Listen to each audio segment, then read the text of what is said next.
Uma alegria estar aqui. Obrigado, Alonso, pelo convite, por ser assim, iniciador desse projeto.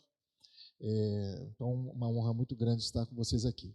Como ele disse, eu estou ali na Metodista, né, na UMESP, como coordenador da pós-graduação, estrito sensu, mestrado e doutorado, mas a minha área mais é a área de literatura e religião no mundo bíblico.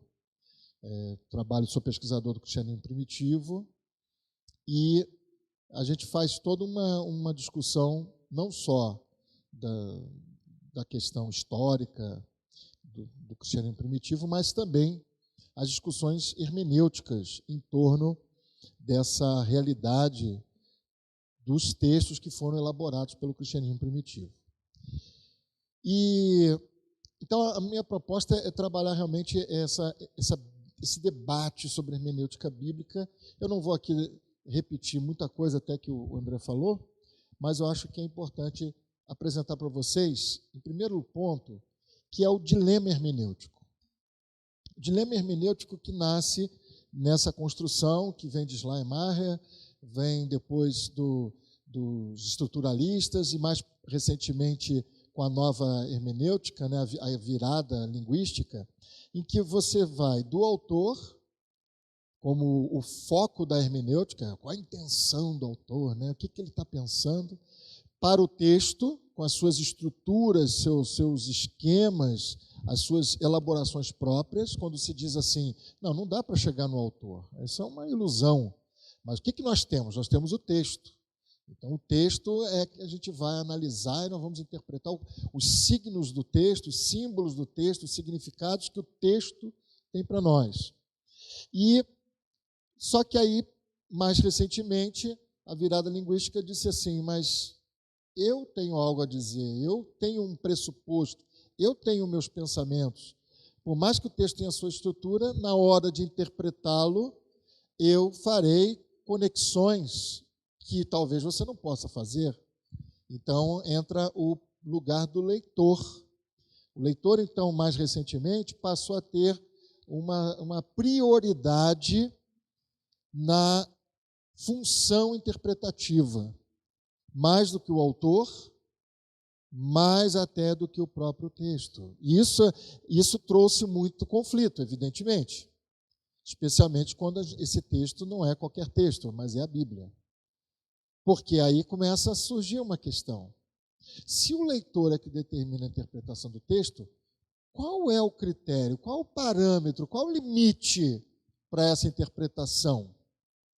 Tá certo? Então, essa é uma questão que eu gostaria de apontar para vocês nessa lógica de pensar a hermenêutica. Porque a tensão entre essas três abordagens acontece em função, especialmente do texto bíblico, na busca da determinação do verdadeiro significado do texto. Porque se eu estou lendo um filósofo, se eu estou lendo um historiador, se eu estou lendo um texto da cultura geral, e você e eu temos dissonâncias, interpretações bem diferentes, cada um defende o seu peixe. Mas e quando isso mexe com o cerne da nossa fé? Quando mexe com a doutrina? Quando mexe, no caso católico, dogma? É que a doutrina acaba, né, escorregando para uma percepção dogmática da fé, né? Como é que isso funciona, né? Eu acho que é aí que está a questão, porque essa palavra verdadeiro é que dá início a uma grande fonte de problemas. A busca de uma verdade pura, cristalina, absoluta, é um dos maiores motivos da fragmentação do cristianismo, desde suas origens. Porque cada um defendeu sua verdade, cada um estabeleceu que aquela verdade era a verdade, e o outro que discordou falou, não, eu acredito em outra verdade. Então, nós, na verdade, temos aqui, a priori, um problema de cunho, diria, de posição que cada grupo, cada pessoa passa a ter em relação ao texto, da sua defesa de posição, e eu diria de uma incapacidade de dialogar com o diferente. E hermenêutica, como interpretação, é interpretar também o outro. Não é só interpretar o texto, é interpretar a pessoa, é entender a pessoa, é compreender a pessoa. Uma hermenêutica ampla é a hermenêutica que nos leva a ouvir o outro e ser capaz de, talvez não concordar, mas de compreender. E, ao compreender, ser capaz de dialogar. Mas na história do cristianismo, a hermenêutica ela deixou de lado a tarefa de pensar no interlocutor, na outra pessoa que está do outro lado. E ficou muito focada na minha própria interpretação do meu grupo em relação ao texto e em relação à fé. Isso faz com que eu transforme o outro em inimigo, porque ele pensa diferente de mim. E se ele não concorda comigo, ele está errado, porque eu defendo a verdade. Percebem? É uma situação de fundo que afeta de maneira concreta a forma de interpretar o texto. Então, nós vamos partir da ideia de que a hermenêutica se faz na busca da compreensão e não da verdade. A verdade ela se estabelece na medida que eu aceito essa compreensão ou que eu admito que essa compreensão me atende. Mas eu não alcanço a verdade de fato. A verdade vai estar sempre depois. O que eu tenho é a compreensão daquilo que eu busco. Eu compreendo desse jeito, esse jeito para mim é o que me atende, que me responde, que responde às questões de fé que eu busco. E nesse sentido, nós podemos afirmar que a hermenêutica acontece no bojo da inspiração e revelação. Eu vou ter que aqui, de vez em quando, dar umas toques assim, de raspão no André, ele falou muito bem da questão. Pois é, há uma relação entre hermenêutica, revelação e inspiração. Isso é lógico, quando nós falamos da Bíblia.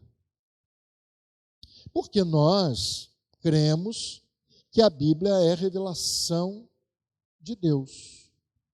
Assim como a Bíblia é inspirada por Deus. É uma afirmação, vamos dizer assim, perene entre os cristãos.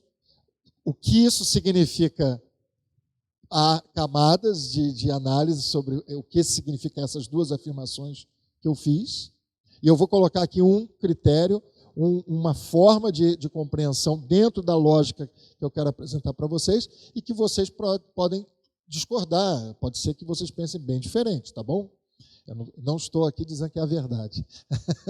Quando a gente questiona a verdade, a gente também não pode entrar numa de dizer que esta é a verdade, né? Aí o jogo hermenêutico faz isso.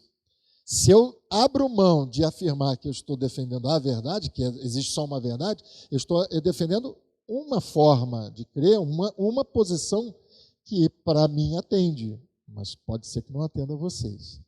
Tá? Aqui eu já estou exercitando essa hermenêutica abrangente, né? Então, nessa relação entre hermenêutica, revelação e inspiração, eu diria que a hermenêutica acontece em função da necessidade de explicar a doutrina a partir dos pressupostos de fé que encontramos na Bíblia. E aí eu vou citar o Ricardo Quadros Gouveia, que escreveu um material a respeito desse assunto, que diz o seguinte: o cerne da teologia sistemática, a metodologia usada pela maioria dos evangélicos, é organizar versículos e passagens bíblicas em algum conjunto coletivo pelo qual a doutrina possa ser reforçada e certas teologias possam ser afirmadas com confiança. As mensagens de texto de prova são frequentemente utilizadas para reforçar essas alegações. Assim, o que se faz é buscar no texto as afirmações que confirmem o que cremos. Então, na busca da revelação e da inspiração, na defesa de perceber o texto como inspirado e como fruto da revelação, muitas vezes a abordagem à Bíblia é uma abordagem que nós brincamos que é da exegese. Exegese significa tirar do texto seu significado. Exegese vem do pronome grego eis, para dentro. Então você insere no texto um significado. É um exercício mais comum do que a gente pensa. Opa, fiz alguma coisa aqui? Fiz. É esse aqui. É um exercício mais comum do que a gente pensa. E às vezes é feito de maneira inconsciente, não quer dizer assim, eu vou interpretar esse texto para dizer o que eu quero. Não, você enxerga o texto conforme você quer. Eu vou dar um exemplo simples. Tem presbiteriano aqui? Pode se revelar, irmão. Ninguém vai, não tem caça às bruxas, não, fica tranquilo. Quando você pega lá Efésios 2, 1 e 2, que vai falar do beneplácito de Deus, que nos elegeu e tal, um calvinista, ao ler esse texto, ele bate o olho, ele diz, está vendo, predestinação está ali, não tem nem que discutir. O arminiano vai olhar aquele texto e fala assim, não é bem assim. Eu consigo ver aqui que essa eleição necessariamente não é uma predestinação. E aí esse debate vai levar o quê? Não sei quantas horas, dias, meses, anos, a vida inteira. Por quê? Porque cada um fez a leitura desse mesmo texto na perspectiva prévia, isso foi comentado pelo André, né?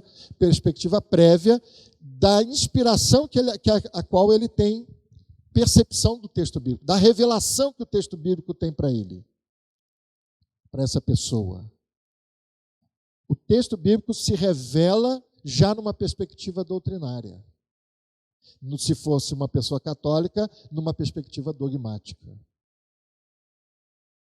Eis aí, então, um ponto importante. E por que isso acontece? Em parte, porque nós aprendemos que a Bíblia é um livro de regras. A gente tem uma acepção famosa que diz que é regra de fé e prática. Não é isso? Quando fala que a Bíblia é livro de regra, alguém já ouviu um pregador dizendo manual da sobrevivência do cristão, coisas dessa natureza, ou uma caixa de ferramentas para a salvação,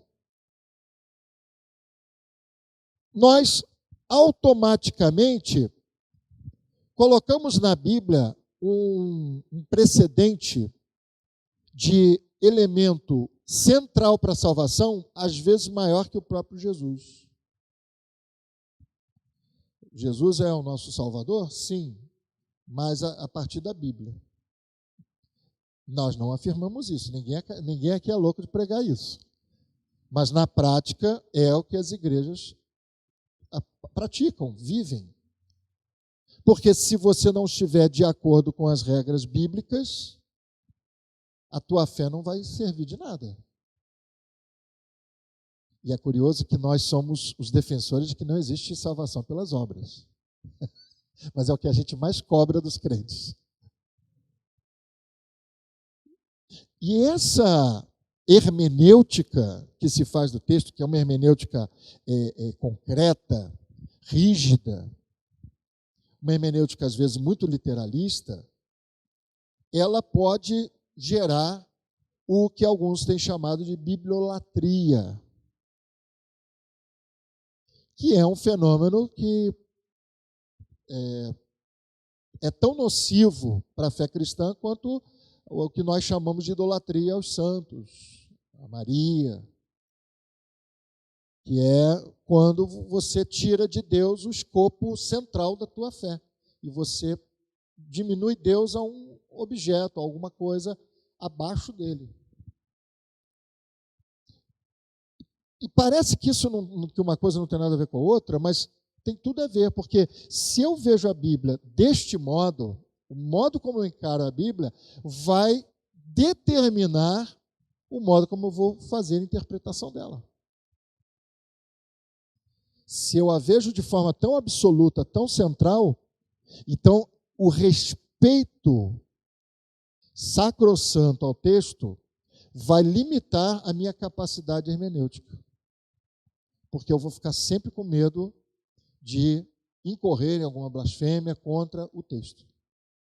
Eu vou sempre respeitar o texto de forma absoluta. E mesmo que eu diga que eu estou interpretando o texto, eu estou interpretando o texto já a partir dessa solução ou dessa resolução que eu tenho sobre ele. Então, eu não estou negando a importância da Bíblia como instrumento de comunicação da palavra de Deus. Pelo contrário. Mas é importante ver mais longe. Se a gente pensar num esquema mais amplo da história da salvação, sem entrar no hegelianismo, tá, por favor? Concordo com o Riquet? A Bíblia é, acima de tudo, uma estrutura comunicativa, ou alguma forma de revelação própria de Deus, entre Deus e o ser humano. Então, nós devemos também acreditar que na sabedoria de Deus, ele levou em consideração a perspectiva humana ao abordar ou ao desenvolver esses textos. Onde eu quero chegar? A Bíblia, como palavra de Deus, como revelação divina, ela está condicionada à linguagem humana. Ela não supera a linguagem humana, basta ver os gêneros literários, as formas de escrita. Nós perdemos muito quando traduzimos o texto, porque a tradução do texto, eu vou falar do Novo Testamento, que é mais a minha pegada. No Novo Testamento, gente, tem gente lá que escreve nós vai, nós fumo, em grego, mas escreve. E tem gente que é realmente erudito quando vai escrever. Eu não sei quem sabe qual é o melhor grego do Novo Testamento, o livro que tem um grego melhor. A disputa é entre Hebreus e 2 Pedro. Mas e Paulo? Desculpa de falar aí, mas o Paulo ele escreve como ele quer que as pessoas ouçam ele. Então ele escreve para ser lido em público, ele não escreve para ser lido no particular. Mesma coisa os evangelhos. É escrito conforme se falava e não escrito por eruditos. Só que no português, quando é traduzido, fica tudo meio pasteurizado. Dá a impressão que todo mundo tem o mesmo nível de capacidade linguística. Por quê? Porque as traduções melhoram, dão uma ajudada. Então, consertam os tempos verbais, os erros, as dificuldades lá textuais. Mas quando a gente vai para o texto, a gente percebe que as pessoas interferem na comunicação da palavra de Deus. E interferem porque elas têm diferentes formações. É a mesma coisa quando a gente vai ouvir pastores, pastoras, pregadoras, as pessoas falando têm estilos diferentes. Né? A gente tem gente que a gente gosta mais de ouvir do que outros. E todos estão pregando a palavra de Deus. O texto bíblico ele nasce também nessa dinâmica humana de interpretar a vontade de Deus de forma escrita. Então, o próprio texto é fruto de hermenêutica, da hermenêutica da vida. E eu já vou explorar daqui a pouco melhor isso aí. Então, é nesse sistema... perdão, pulei aqui. Então, para que a gente possa trabalhar isso, eu vou propor uma hermenêutica historicamente localizada e eticamente responsável. Então é assim,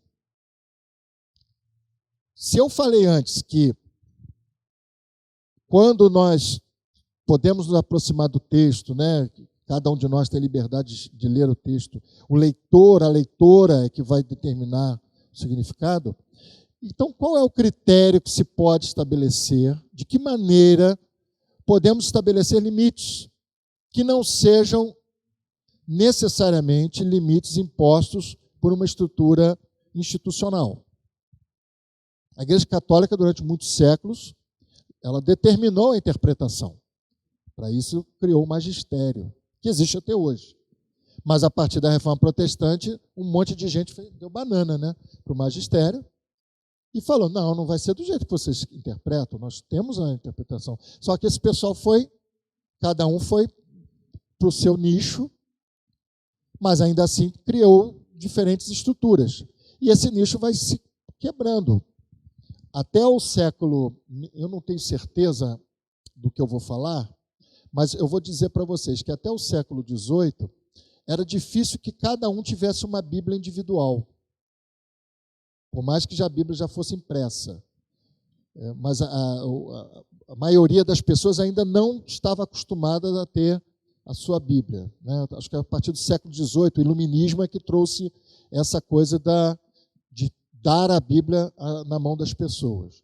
Mas só para vocês terem noção, na igreja lá, uma das igrejas lá isso quem conta é o Luiz Longini, né? O Lutero, o Calvino botou a Bíblia assim grande, bonita na igreja, no dia seguinte não estava lá a Bíblia. E não dava para ele ter Bíblia para cada um. Aí ele pegou a Bíblia nova, acorrentou na mesa do pregador para ninguém levar a Bíblia. Eu fiquei lembrando das canetas no correio, né?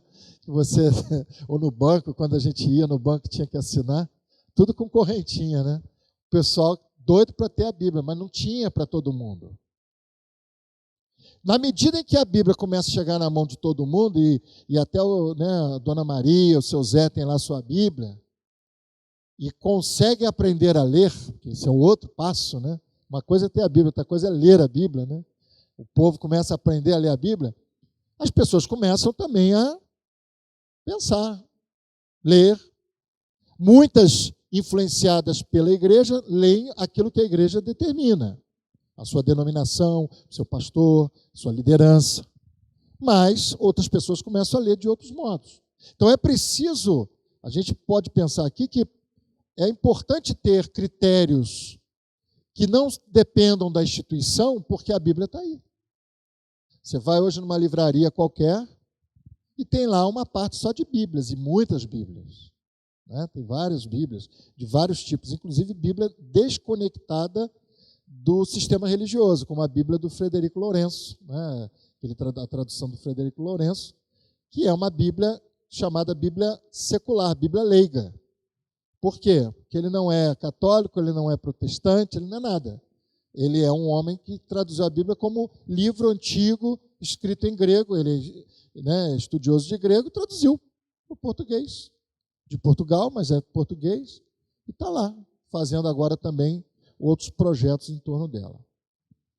Então, para a gente pensar essa hermenêutica ampla, eu diria para vocês que é preciso ver o texto bíblico como parte de um sistema e não como uma unidade isolada. Vou falar assim, de forma bem simples. A Bíblia não caiu do céu. É isso.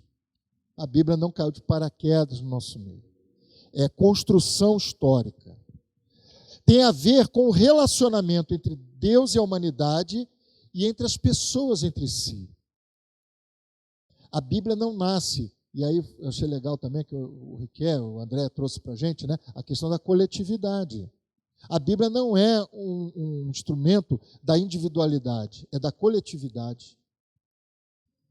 Pensemos que os textos do Antigo Israel foram elaborados a partir da ideia de uma coletividade que se inicia com um casal, que é Abraão e Sara. Tá? O Antigo Israel se inicia com Abraão e Sara, não esqueçamos disso. Que, por sua vez, são resultado de uma coletividade esparsa iniciada na narrativa de Adão e Eva. O que está em jogo não é uma exposição entre as origens históricas da humanidade, mas o fato de que a tradição de fé de Israel, que começa em Gênesis 12, tem sua origem ancestrais e não é uma coisa que surgiu do nada. É resultado de um processo histórico. E aqui eu preciso pontuar a palavra história, porque na cabeça da gente falou em histórico, a gente fala em fato histórico, questão factual, se aconteceu do jeito que está escrito. Não é isso, não é esse pensamento positivista de que a história escrita é a história dos fatos. É uma maneira de contar as memórias dos antigos. Então as coisas podem não ter acontecido, não devem ter acontecido como estão escritas, mas elas refletem crenças, memórias antigas daqueles que vieram antes. E nesse sistema, as pessoas que vivenciam essa tradição de fé hoje estão relacionadas, que vivem hoje, estão relacionadas com as que viveram naquele momento. Mas é esse sujeito histórico da atualidade que vai ler o texto e se conectar a ele de forma afetiva e espiritual. Por quê? Porque é preciso superar uma visão racionalista de interpretação bíblica. Gente, quando a gente pensa na vivência do povão da fé, o povão não pensa na Bíblia racionalmente. A relação do povo com a Bíblia é afetiva, é uma relação espiritual, uma relação de fé. Por mais que possa haver essa distorção da Bíblia se tornar maior do que o próprio Deus, mas ainda assim, mesmo quando a gente reduz, né, ou a coloca no seu devido lugar, a Bíblia é uma fonte de fé para a pessoa, uma fonte de experiência de fé. E quando nós vamos fazer hermenêutica e racionalizamos a interpretação bíblica, nós nos afastamos do povo.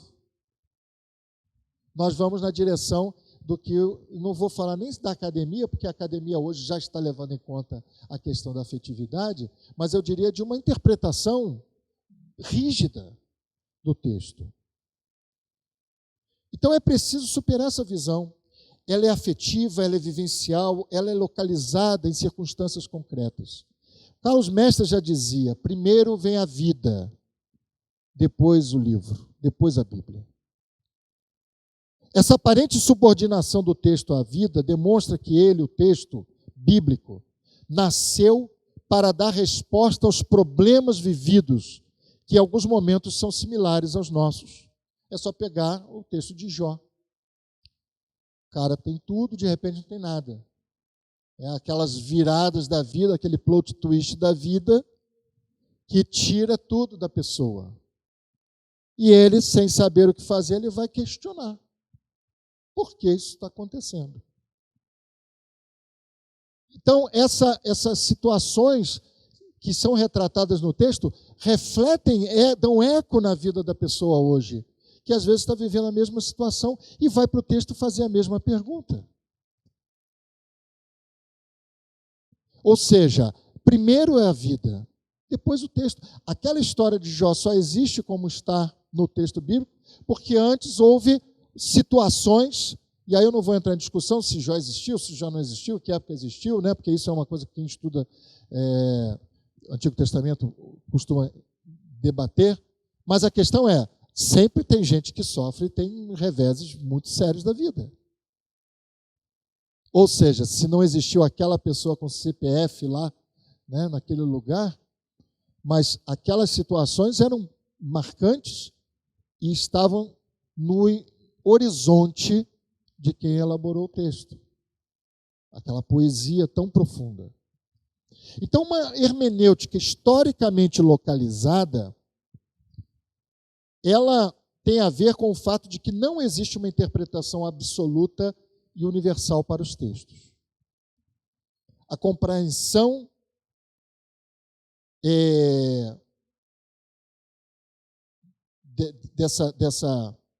de que não a compreensão dele se dá de forma contextual, histórica, no espaço e no tempo. Alguém pode afirmar que estou falando isso para defender as novas interpretações, que eu vou comentar adiante. Mas eu quero falar, em primeiro lugar, do que o fato de que sempre foi assim. Nenhuma interpretação absoluta. Vou dar um exemplo. Vou pegar os pais da igreja, lá século II, século III, e os caras tinham o Antigo Testamento, já mais ou menos definido ali os livros que eles usariam a partir da Septuaginta. E eles tinham textos cristãos, os apóstolos, que ainda não eram chamados de Novo Testamento. Tá? Eles não tinham ainda um Novo Testamento, assim, livro, que nem a gente tem. Mas esses textos já eram bem reconhecidos. Os textos de Paulo, os evangelhos, já eram bem catalogados, até colecionados. Aí, veja só. Alguns deles estavam incomodados com a judaização da igreja cristã por parte de algumas pessoas crentes da igreja, que estavam fazendo práticas judaicas dentro da igreja cristã. É o caso do Justino Mártir, do Irineu. Eles bateram forte nesse pessoal. Não, porque não tem que ser assim, tal, não sei o quê. Nós não somos mais judeus. Em contrapartida, no século II, outros estavam preocupados no século III, com uma excessiva interpretação antijudaica da Bíblia, seguindo o caminho de Marcião. Quem sabe quem foi Marcião? A maioria, rapidamente, Marcião foi um camarada cristão, lá no início primeira metade do século II, século 120, mais ou menos, ele foi para Roma, e ele chegou lá, ele começou a ler os escritos de Paulo, e ele falou assim, a gente tem que romper com o judaísmo. Tem que romper mesmo, porque nós não somos mais judeus, nós somos cristãos. É nova aliança, Paulo está falando, a lei não faz nada. O que ele fez? Ele falou assim, então vamos fazer o seguinte, vamos ficar só com os textos que não falam mais da antiga aliança, só Paulo e tal. Aí os evangelhos, ele falou assim, não, o evangelho bom é Lucas, Mateus é coisa de judeu. Aí tirou fora, aí o Antigo Testamento ele já tirou fora de todo, não serve para nada. Aí foi tirando tudo. No final ele ficou com um cânon que tinha alguns textos de Paulo, alguns textos de Paulo que citavam o Antigo Testamento, ele tirou, cortou tudo, picotou, e foi tirando, ficou um negócio pequenininho, algo em torno de 15 livros, e se o cristianismo fosse Marcião, nós teríamos um pequeno negócio assim, pequenininho assim, né, que nem saberia de onde que a gente veio, porque não teria nada de judaísmo. A igreja se escandalizou. Não é assim. Mas vejam que já contemporaneamente a ele, o Justino Mártir criticou quem era judaizante. Então tinha gente que concordava com Marcião, mas tinha gente que falava, mas também não é bem assim. E aí vem Tertuliano, no século III, que percebeu pessoas da igreja que estavam fazendo igual Marcião, dizendo que o Antigo Testamento não valia nada e tal, e ele vai defender o Antigo Testamento e o judaísmo. E todos esses caras estão usando os mesmos textos sagrados, inclusive Marcião. Percebe então como é que o contexto vai determinar a interpretação? Marcião tem um contexto, Justino tem outro, Tertuliano tem outro, cada um está no seu contexto, historicamente determinado.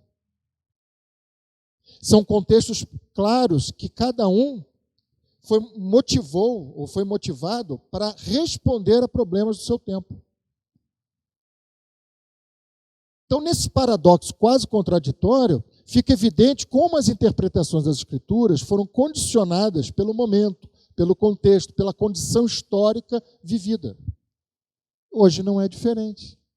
Mas é engraçado que hoje alguém começa a dizer que é preciso ter uma interpretação absoluta, atemporal, que vale para todo mundo e que eu não posso interpretar de acordo com o tempo que eu estou vivendo.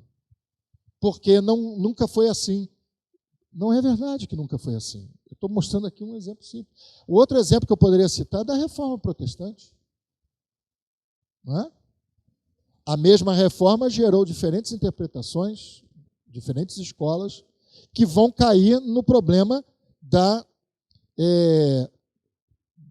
soteriologia. Né?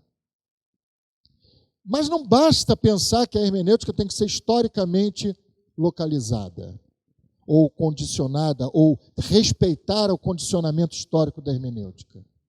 É preciso também pensar que ela tem que ser eticamente responsável. Falar em ética é tão complexo quanto falar em hermenêutica. Por quê? Porque, em linhas gerais, toda definição de ética passa pela ideia de algo com validade universal. diferente da moral que seria relativa no tempo e no espaço. A moral romana não é a moral brasileira. Simples assim. E mesmo pensando na nossa sociedade, a moral brasileira não é a moral árabe, não é a moral iraniana, não é a moral sueca, não é a moral japonesa. São culturas diferentes. Então a moral ela é cultural. Mas todos esses povos, nas suas diferentes culturas, podem estabelecer um princípio ético que vale para todas elas. Certo? É possível. Às vezes é difícil conseguir na prática, né? Mas é possível. Por isso, a gente pode dizer que a ética é superior à moral, na medida que ela está sempre indagando a si mesma, o que é melhor fazer em cada situação. Vamos pegar o caso bastante exemplar dos alemães cristãos que refugiaram judeus nas suas casas durante as perseguições que a Gestapo fazia para levar os judeus para os guetos. Antes da solução final, né? Aquela fase inicial em que alguns alemães fingiam que não estava acontecendo nada, mas outros percebiam o problema e, tendo amigos, vizinhos que eram judeus, acolheram essas pessoas na sua casa e esconderam.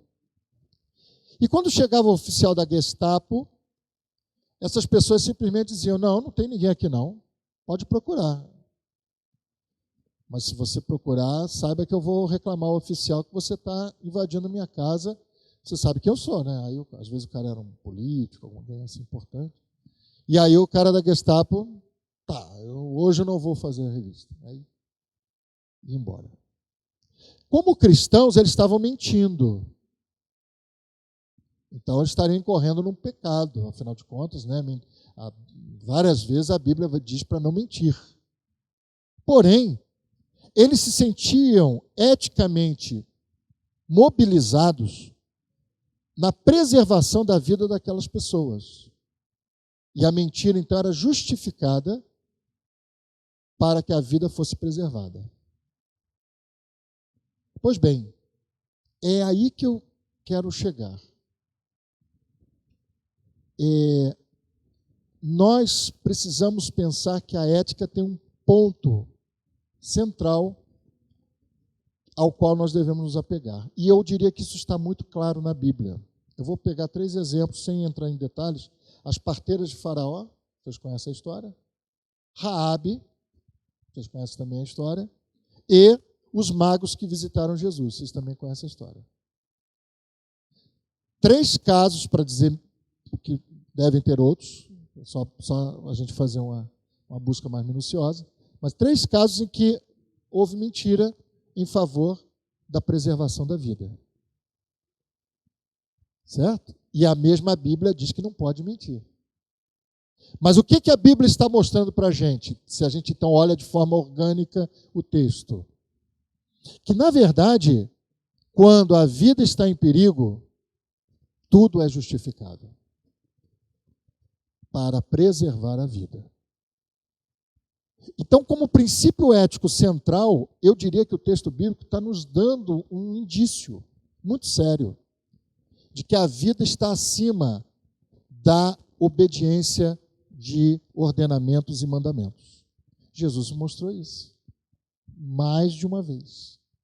Ele tocou em leprosos, ele quebrou o sábado para curar pessoas, ele tirou mulheres da subjugação das situações de opressão, de apedrejamento, possível apedrejamento, né, condenação, e também da questão do divórcio. Porque quando Jesus condena o divórcio, ele está condenando por causa dos homens, não por causa das mulheres. Porque as mulheres não tinham como opinar. Eram os homens que divorciavam, não as mulheres. E o que Jesus faz ao proibir o divórcio? Protege as mulheres.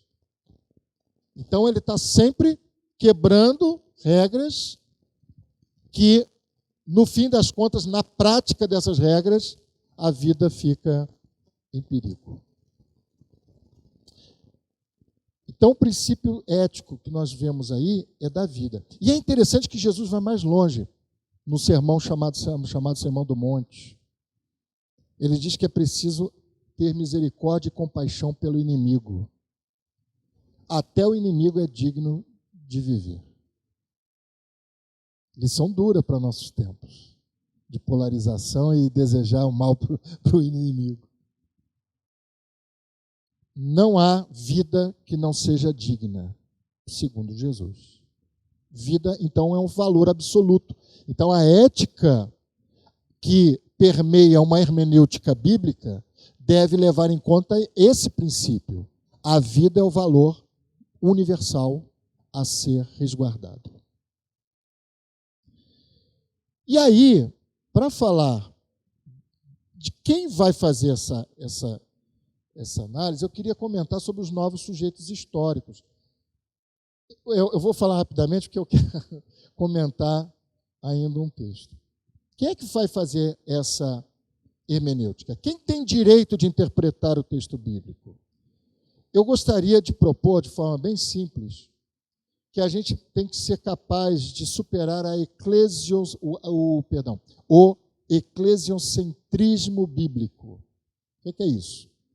Que a interpretação da Bíblia tem que ser via igreja. Mas o termo igreja aqui eu estou falando como instituição, como corpo doutrinário, que, por exemplo, a igreja metodista da qual eu tenho a minha formação, tem o corpo de bispos lá. Então, os bispos assinam um documento, aquilo é quase dogmático, não pode questionar. Carta pastoral dos bispos sobre tal assunto. Pronto, aí fechou a questão. Na Igreja Batista não tem isso. Amém. Aleluia. Vira até pentecostal, né?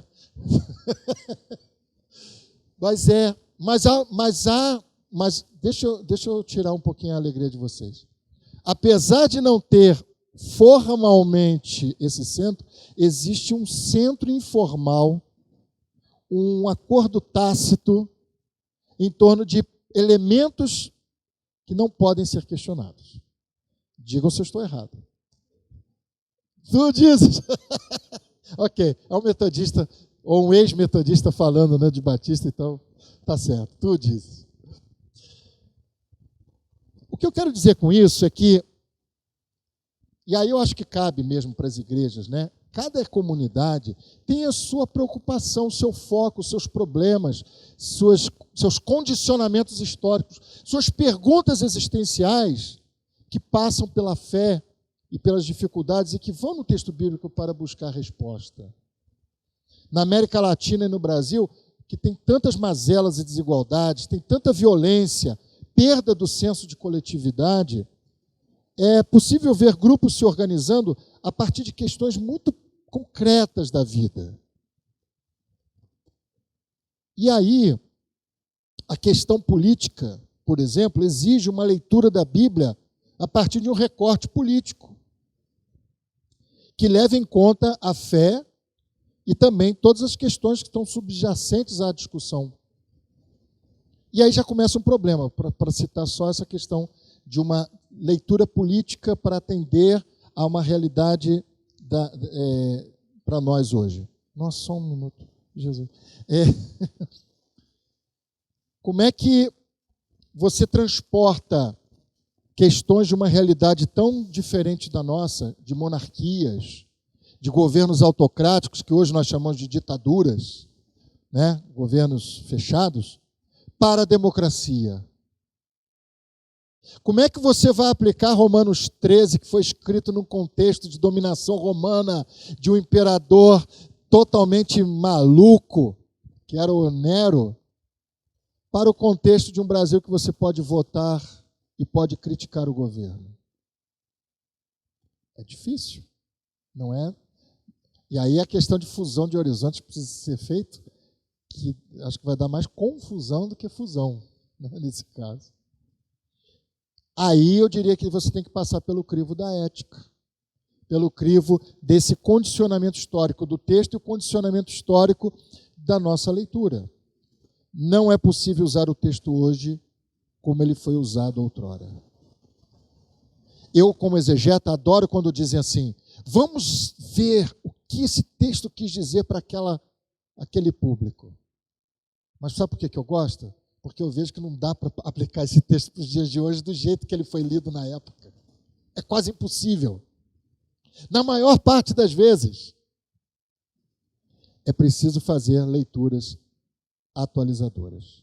E eu queria só citar um exemplo rapidamente, compreendendo o texto bíblico, pegar a hermenêutica da ancestralidade, que infelizmente não vai dar tempo de eu falar agora muito profundamente, mas eu queria comentar aqui um capítulo do livro Teologia Indígena Cristã, que a Priscila Reis Ribeiro escreveu, fazendo uma reflexão sobre Hebreus 1, 1-4. E nessa reflexão, ela aponta algumas coisas muito interessantes que fogem à nossa visão. Ela aponta, por exemplo, que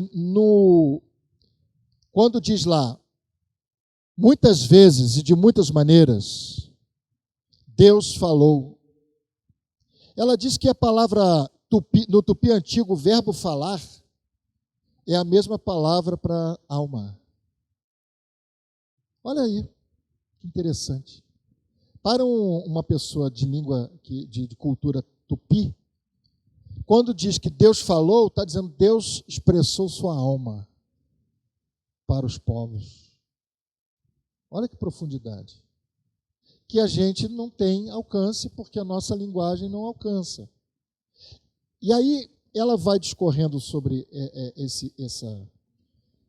essa forma de interpretar o texto a partir desse contexto indígena, desse contexto ancestral. E aí o que ela enxerga? Deus falou aos pais.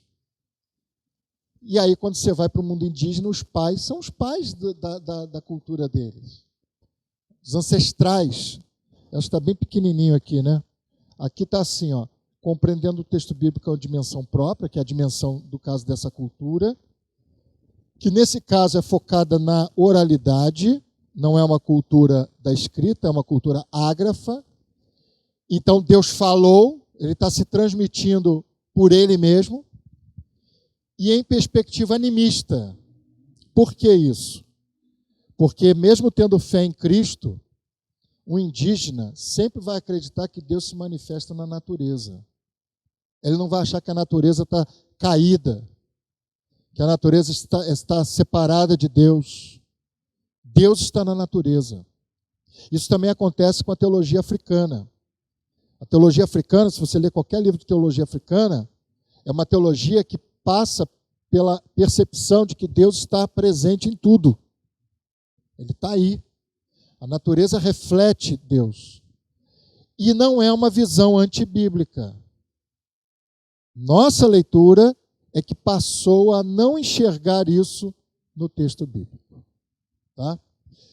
Desculpe, eu não vou poder dar muitos detalhes dessa parte, que talvez, quem sabe, a gente possa voltar a esse assunto, porque o nosso tempo estourou e a gente quer respeitar aí o espaço. Muito obrigado, gente.